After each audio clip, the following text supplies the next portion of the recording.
On today's show, Isaac and I are joined by Austin Garyooa and Tim Cato from 77 Minutes in Heaven Mavericks podcast to talk about Jason Kidd. How should we evaluate? How should we try to take anything from the wild quotes we've heard from Jason Kidd recently and kind of his entire tenure with the Mavericks? And what do we take of Jason Kidd as a coach this season? We'll talk about all that and more on today's Locked On Mavs. I'm Luka Doncic, and this is Locked On Mavericks podcast. The Dallas Mavericks are NBA champions. Bang! Bang! It's good! And the Mavericks have won the game!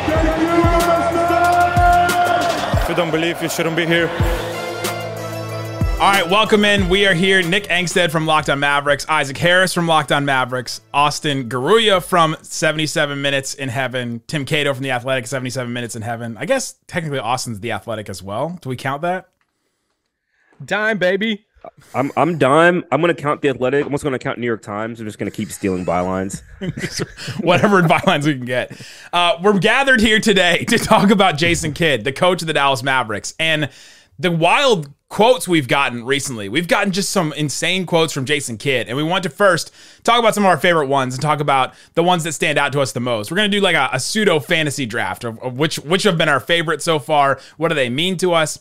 And then later on, let's talk about what does it mean? Like, what is Jason Kidd's approach to this Dallas Mavericks team right now? What is his approach as a coach to the media? Is it different than his approach to players? And so we'll talk about and dissect all that kind of stuff, where the Dallas Mavericks are going, because I think we can all agree Jason Kidd's not going away, guys. Like this is not something to where, oh, we're seeing the final days of what Jason Kidd. Even though it seems like doom and gloom, the vibes are not immaculate all over Dallas Mavericks, media and fans and all that. This is not going to change as far as the Jason Kidd piece of this. Cato, right? Nick, like this, it's not going anywhere. It's not. It's absolutely not. And Nick, I have to do a little table setting.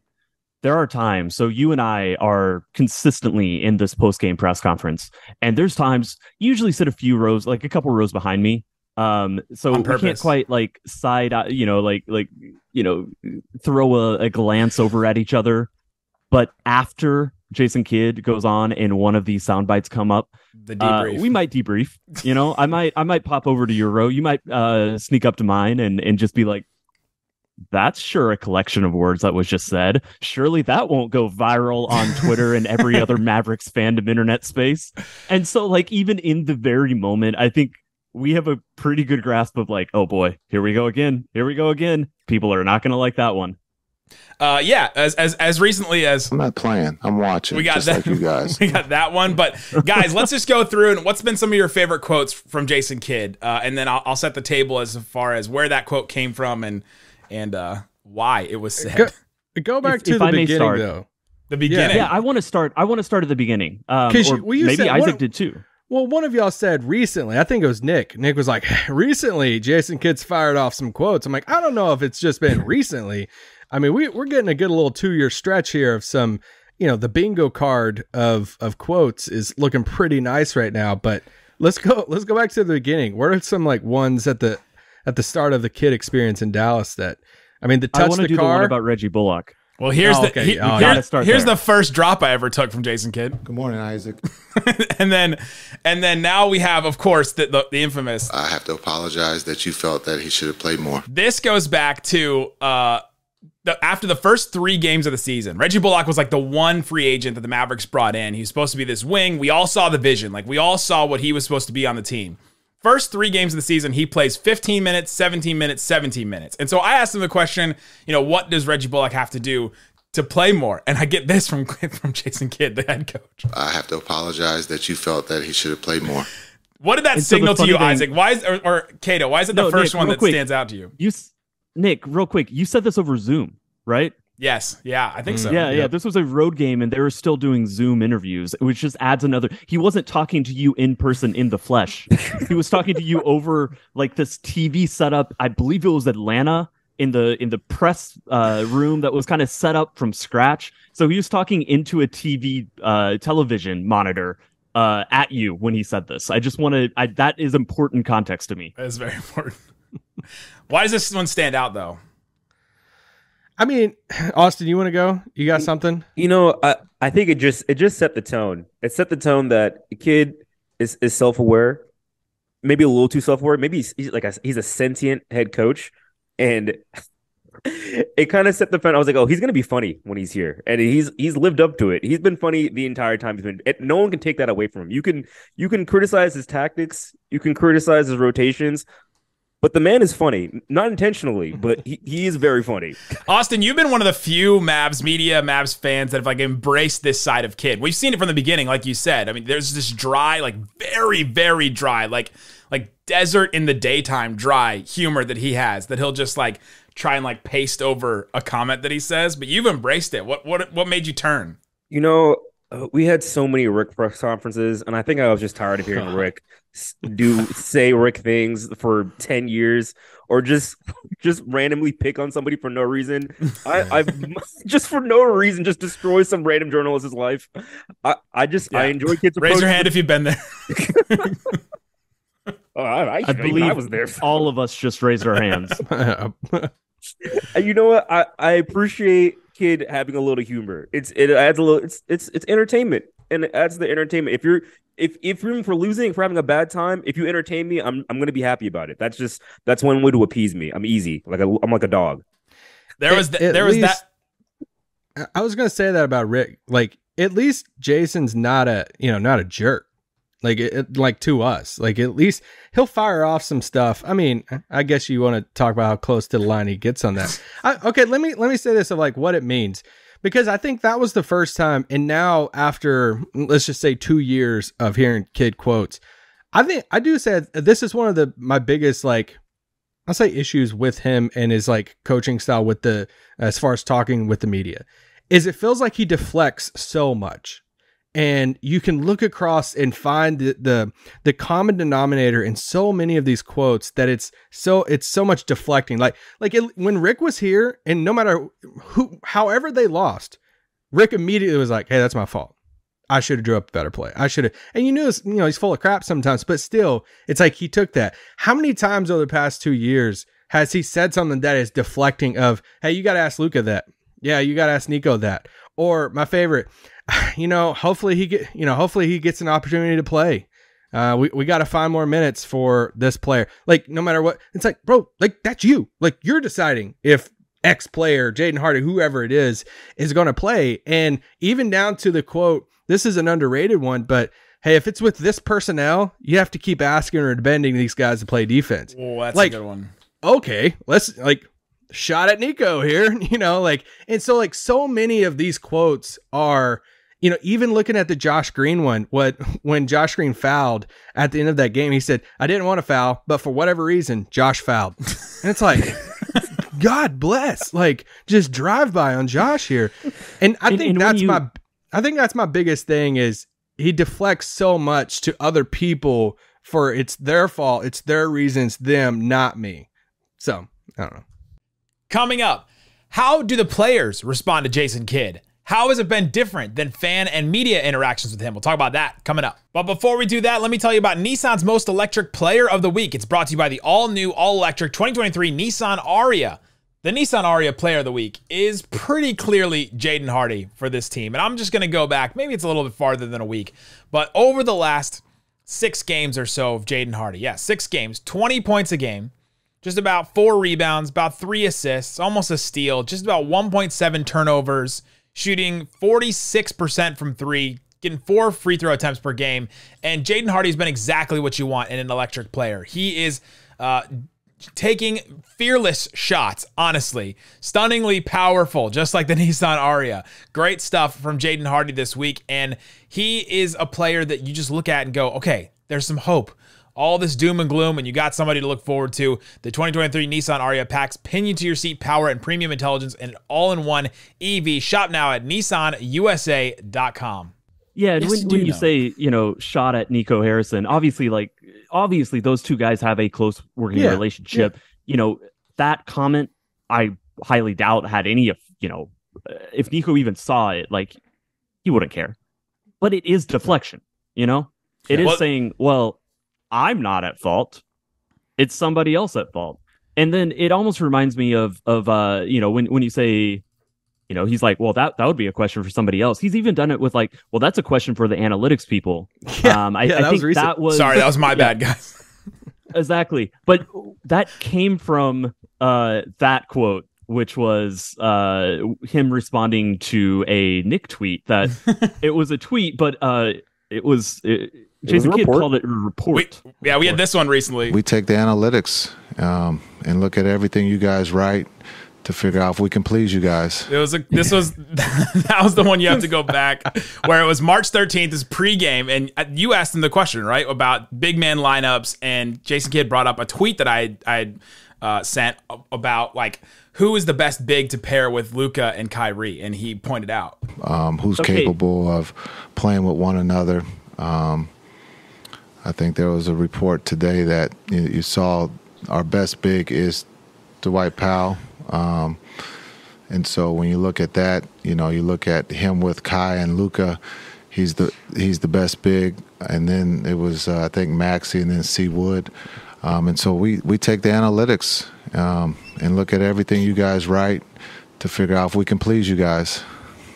Oh, my God. A funny sidebar to this, for the record, is how many of these was me or you, Nick, asking the question. It feels like so many of these came from our. I don't know why that is, but we have punchable faces, is what we do.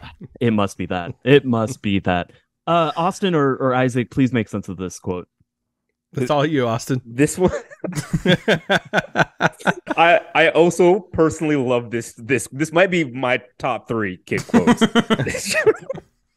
First of all, there's so many aspects of this. It's first of all taking a tweet and then referring to it as a report. Yeah, it's something I'm going to start doing at my job. I'm going to start just taking information out there and saying that I got reports and just calling everything a report. Also, it was a good tweet. It was good information. It's probably useful. It's probably something an analytics coordinator would present to Kidd if he had to present a report. Haralabob quote tweeted it that night and said, like, that's not enough possessions to know anything about it. And I was like, I agree. I was like, it was not my intention for the head coach to find it and be like, this is why Dwight's our best big. The second part of the quote, and this is the best part, we just try to do whatever's going to appease you guys. It's just... It is high comedy. It's honestly like fourth wall level comedy that I honestly don't think Kidd finds any value in press conferences, and he just throws them away. Like, they're just not valuable to him in any way, shape, or form. I think from what we've seen, he has a good relationship with the players. Everyone seems to be kind of on the same page. You don't get a lot of weird leaks or stories about Kidd or the locker room. So can we pause on that one for a second? Because this is one of the positives that I think that, so many of these quotes can go around Twitter and, media and fans and all this stuff. And, we can't even like tweet anything after a game. And it's like, fire Kidd, everybody's just yelling at us like, we control it.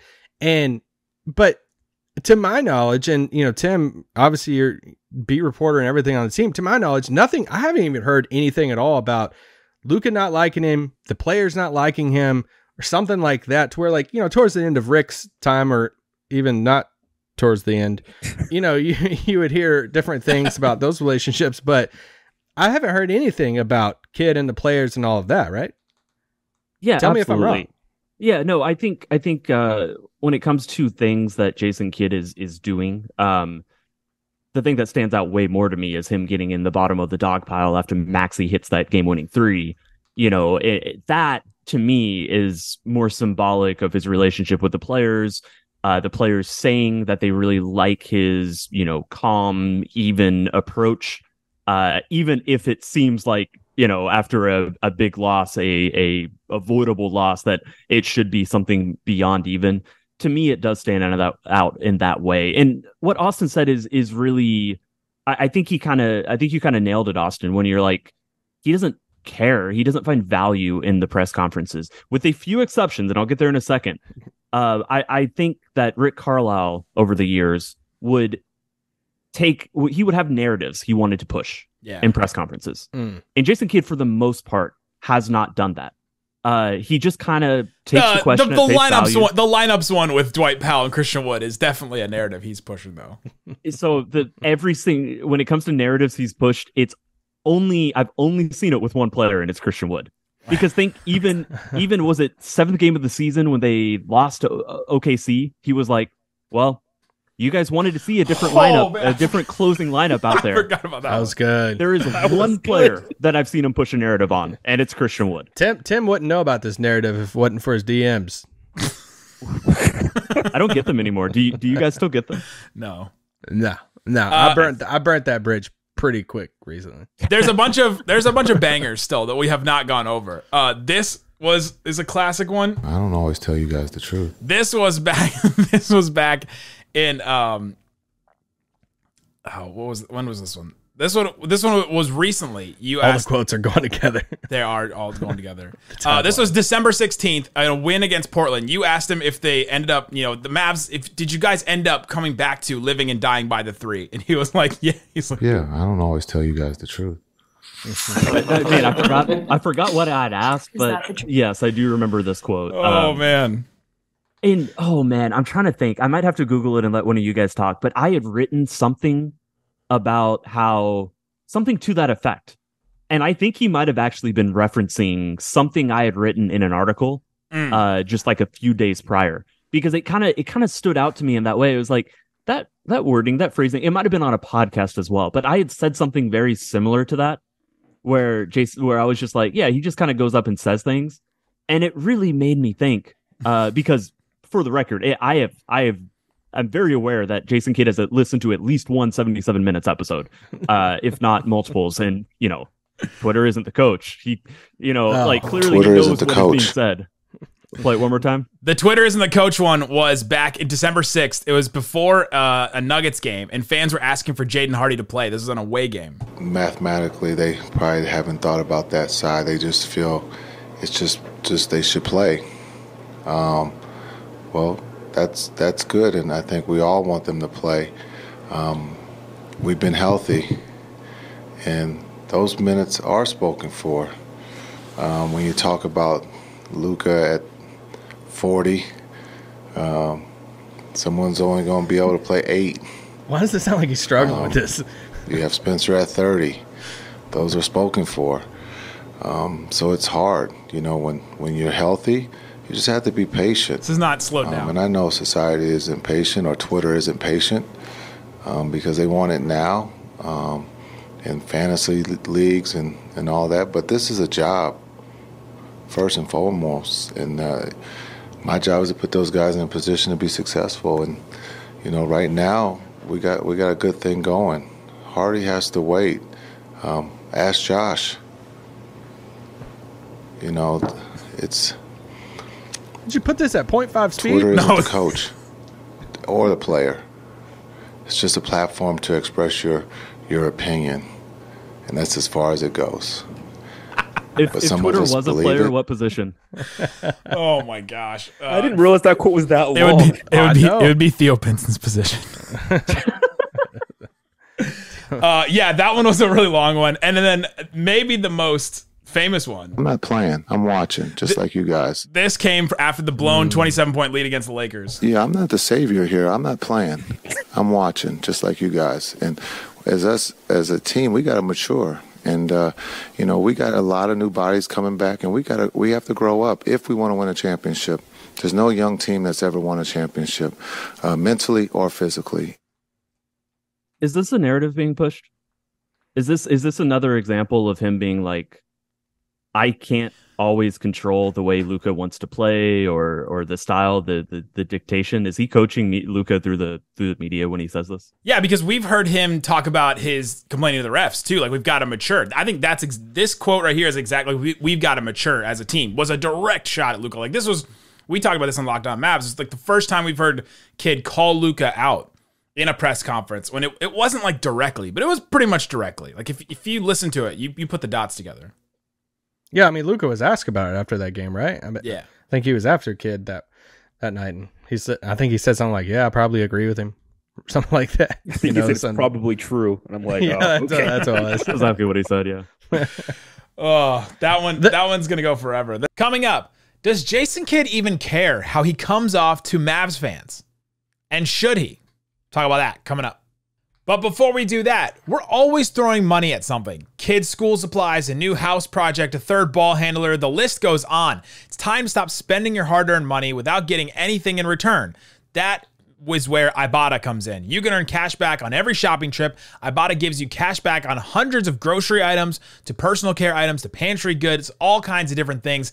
Either link your loyalty account or unload or upload your receipt after you shop and get cash back. It's that easy. Right now, Ibotta is offering our listeners $5 just for trying Ibotta.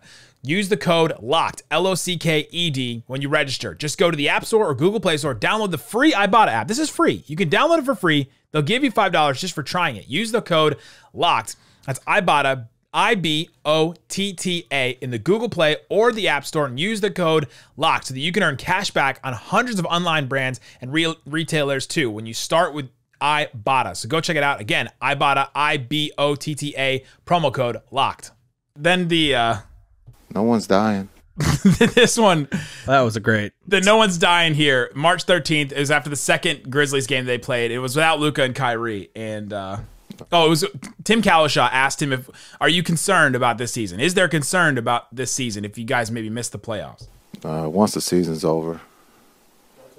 No. Well, just the regular season. What?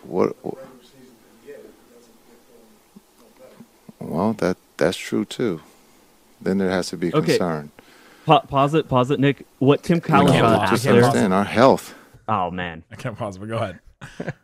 So what Tim Cato, when the audio went silent, what Tim Cato asked was basically, so it was, when do you have concern? And Jason Kidd answers, well, when the regular season's over. And Tim Cato comes back and says, well, you guys could end the season not in the playoffs, not in the play-in tournament. Right. And he says, well, I guess then, or what did he just say? I guess that's true.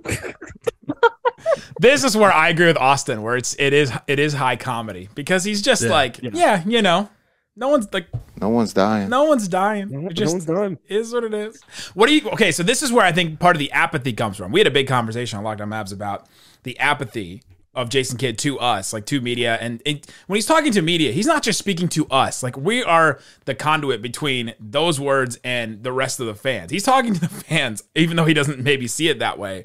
He wasn't talking to you when he said, good morning, Nick. that one wasn't. Good morning, Isaac. But he did say this. No, it was Isaac. Oh, I think man. that's a good question. Y'all are the same to me. He did. I think that's a good question. He did do that one.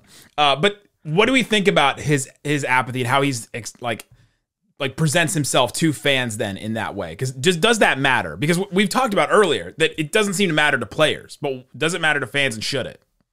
I think it really does matter to fans. I don't think it should matter, but I think fans want to see the level of passion that they have and the level of angst they have about a game or a losing streak in their head coach. And Kidd is just not that way.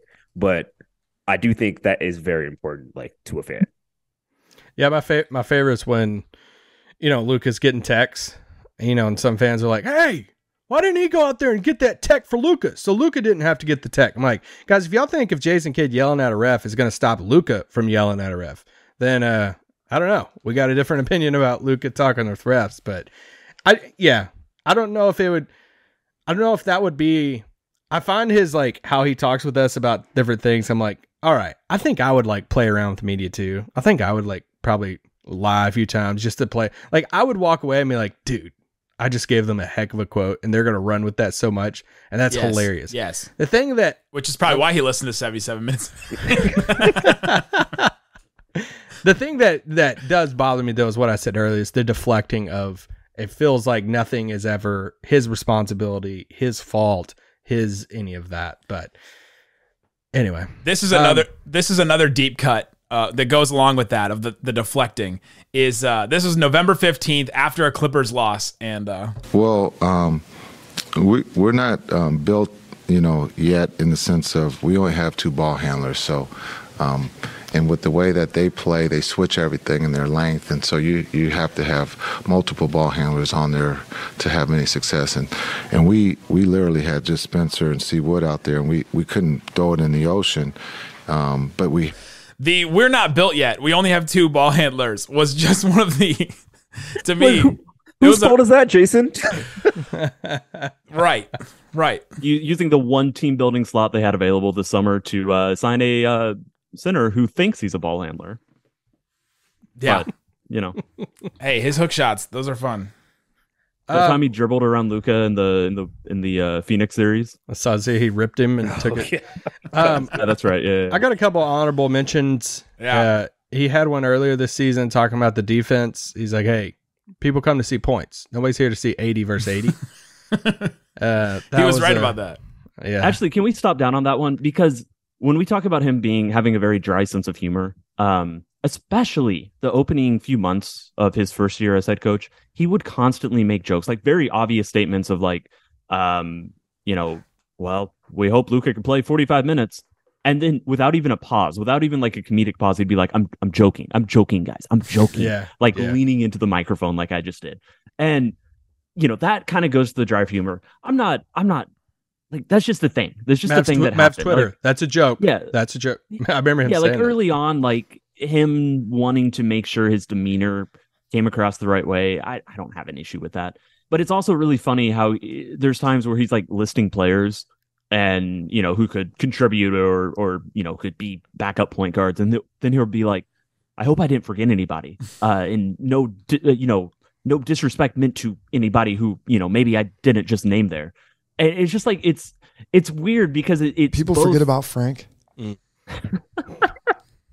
There's both this idea that he doesn't care, but then he's hyper sensitive about actually precisely how these quotes are interpreted, because he's constantly correcting what he means. And so I mean, I guess the way to thread that into a consistent behavior or reasoning is that he doesn't really care what he says, but because he doesn't care, he wants to make sure that nothing is blown out of proportion unless he means it. He sees his press conferences and media and stuff like that as something that is just like he has to do, right? Like there was this one back in after a Minnesota loss when Luka and Kidd were both ejected. I'm here because I have to be. And he didn't take any questions, and he just got off the stand there. Like he doesn't care about this kind of stuff, but he does care about what players think. And I'm sure like we said earlier, players seem to have a good relationship with him, and he wants to make sure he comes off well. And if a quote comes back, he doesn't have to answer for it to a player. He doesn't care if he has to answer to it to Nick Angstadt, Tim Cato, Tim McMahon, Isaac Harris, Austin Garyooa, whoever else. But he does care if like a player, if Maxi's like, oh man, like he didn't mention my name in there, my part of this, or like if their feelings get hurt or anything, because that's the part that matters to him. You know, one of my favorite things that he does is anytime he used to do it first year a lot, but I think he's backed off a little bit now. Whenever somebody asks him about a player, and he'll slide in there. He's just a basketball player, man. he's a basketball player, and I'm like, all right, yes, you are correct. He is a basketball player. Thanks for hanging out with me and Isaac, Tim Cato, and Austin Garyooa. We are doing a part 2 of this now. So make sure you check out part 2. It should be out by the time you're listening to this. We appreciate each and every one of you for being part of the Raccoon Squad. Guys, thanks so much for listening to Locked On Mavs. Peace out. Boom.